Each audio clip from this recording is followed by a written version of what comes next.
Today we're learning to think and act like artists. We're painting our sunflowers today. I want you to paint your sunflower realistically. You can use the resource to help you.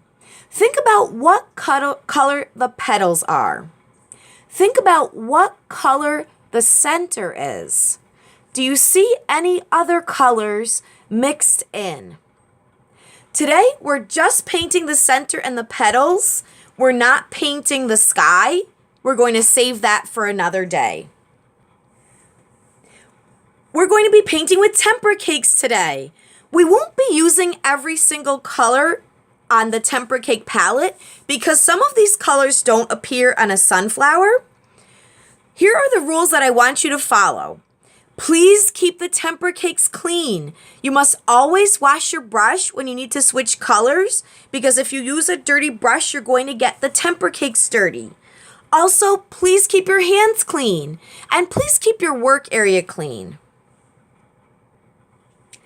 Let's talk about color choices.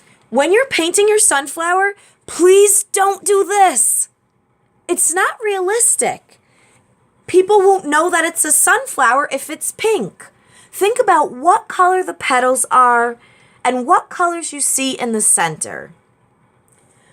Also, please don't make it too dark. This black paint is covering up all of the Sharpie details that we worked so hard to draw. This is too dark. A good place to start is with the petals. I'm going to choose yellow, but I think orange would be a good choice too. To start painting with your tempera cake, dip your brush in water and stir on the tempera cake and do a lot of brush strokes on it to mix the paint. Then carefully paint your petals and do your best to stay in the lines. If your paint comes out really pale, it means you didn't stir enough. If that happens, you can fix it by going back and stirring more and then painting a second coat of paint on top. Awesome! Our petals are done. I want you to do this now. Just paint the petals and then stop. Our petals are done. I just washed my brush and I'm ready to paint the center. Let's think about what colors we see in the center. I'm going to choose light brown. Dip my brush in water, stir brush strokes on light brown, and I'll do my best to stay in the lines. Can you do that and then stop? Let's look closely at the centers. Do you see different colors of brown in the center? For instance, a darker area or a lighter area? Let's try to make that happen. We have black and dark brown. I'm going to use black in the center because I noticed a black area in the center.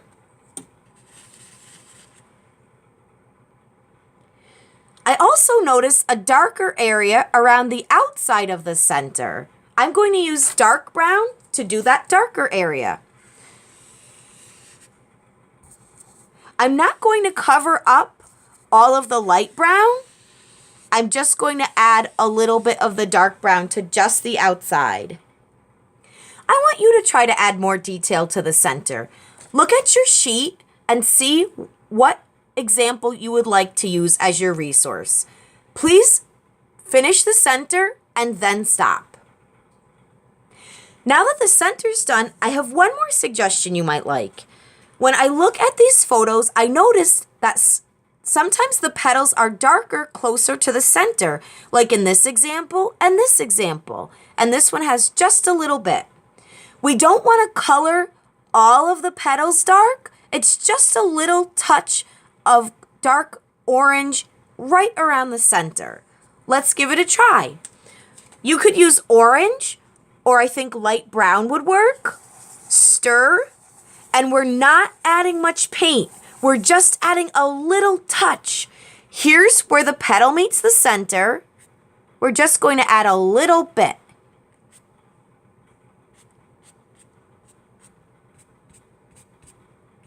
You can start right at the center, right at the circle, and make just a little bit. It's just a touch of a darker color. Can you try that and then stop?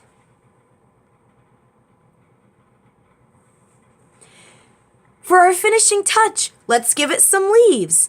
We have dark green and light green. Take your pick, or you could use both, and decide where you want your leaves to be, and just paint some leaves on your sunflower. Remember, the sky is still going to be white. We're not painting the sky today. When your leaves are done, you can put your brush in the water and leave it there. We are all done for today. I can't wait to see how your sunflowers are going to turn out. Make sure you use all of your powers of observation to make a realistic sunflower. Have fun, kids!